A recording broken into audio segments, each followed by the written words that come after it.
Então escuta isso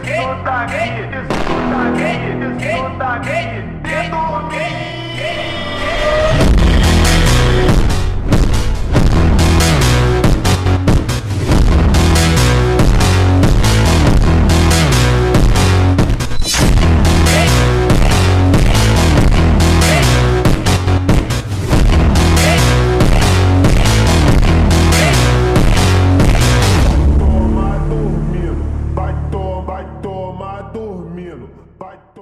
Thought this would be some really cool style content that is a little bit different to just kind of document the process of what it takes to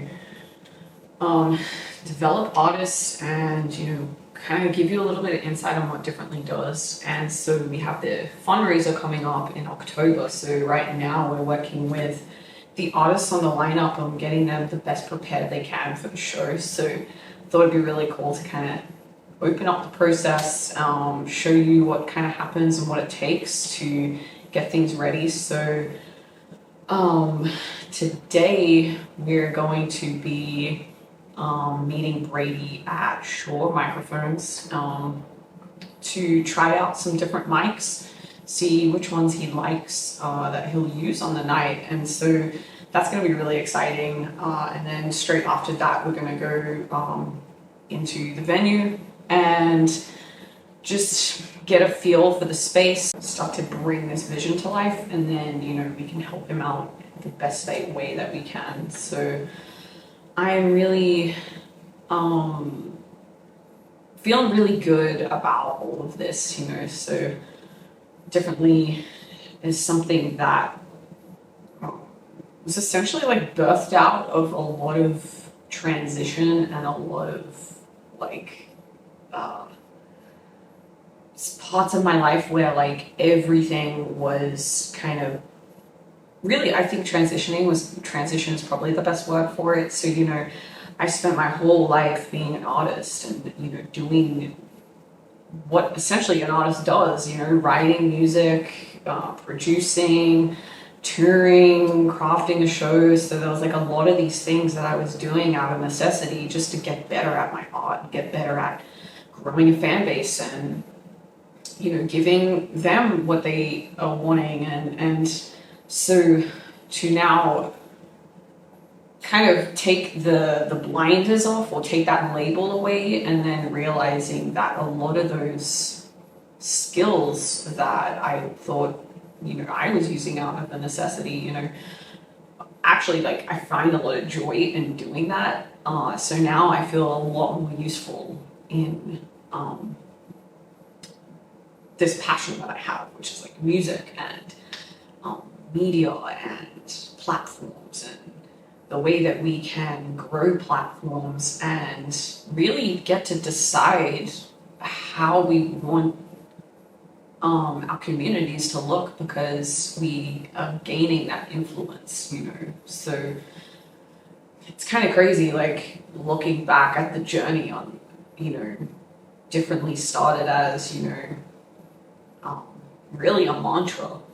I was getting sober, and a big part of that is to, do things differently. So there was, one way of where I would approach things, which was go straight to drinking. Now I had to once I took that away, it was kind of now let's do a different approach.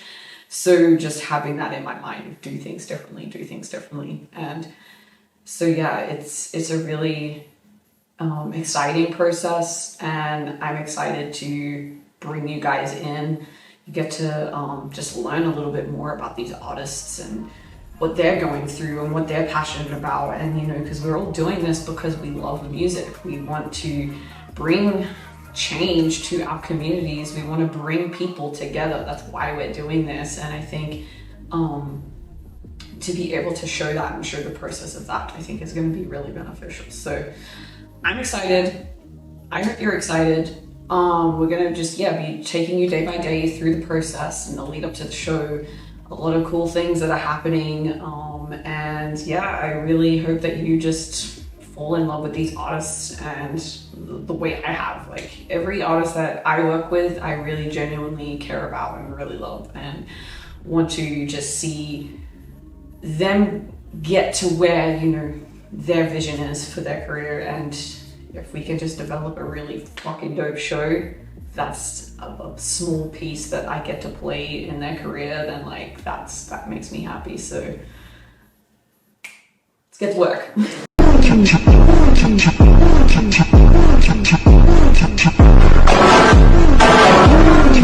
Hey guys, it's Brady Riley, and I'm so excited to be playing at the Cowan on October 18th with the Harmonize Artists Foundation. Come out, it's gonna be fun, and maybe I'll play all my new music for you. We'll see, probably. I'm from such a small town, and like I was raised in like Texas country, and so that's always just kind of been like my upbringing. Yeah. And I've always loved music. I always sang, and then when I started to write songs, I like noticed like my writing style was storytelling, and I feel like that's what country music is. And Okay. I love it. Yeah. Great way to do it every day. Just wrapped up my EP because I've been working on it for like 2 years. It's an album, but we're doing like a double EP with it. So the first part is coming out October 25th, and it's called 77665, which is my hometown zip code. Oh, cool. And next year I'll release 37209, which will be my Nashville side of the story. It's kind of like where I was and like where I am now. Me wreck and abuse me, I'm tired of this hell that you put me through. Better there ain't no fixing what we could have done, 'cause I'm not your rehab. I like this one a lot more, but the new mic is better. Yeah, I mean, with live drums, there can be the potential with a condenser to pick up a bit more of the stage because it's a more sensitive diaphragm. With a dynamic, not quite as much. Yeah. Or bass, guitar. I'll probably have 2 guitars though. So, yeah.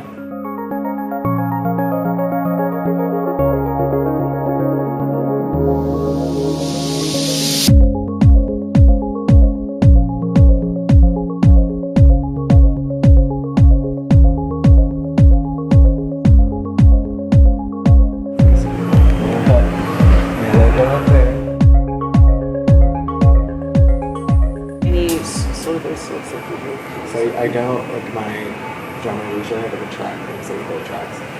I just have like a built-in intro to our show. And it's like they'll start playing that and then I'll come out. It's a certain part where it actually starts being Which we could figure all that out. Yeah. I think so too. It'd be really cool.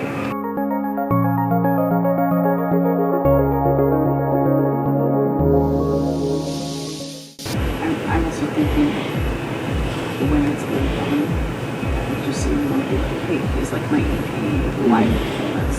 Everything's gone. Yeah. It's something like people can be watching. I need to like come to the show. Yeah. That's it was fun. I want to see the grill. Was there any particular artist you honed in early on when you were growing up? Shania Twain. There you go. I was such a big Shania Twain guy. Still am. But definitely Shania Twain. I remember her Up album came out in 2000.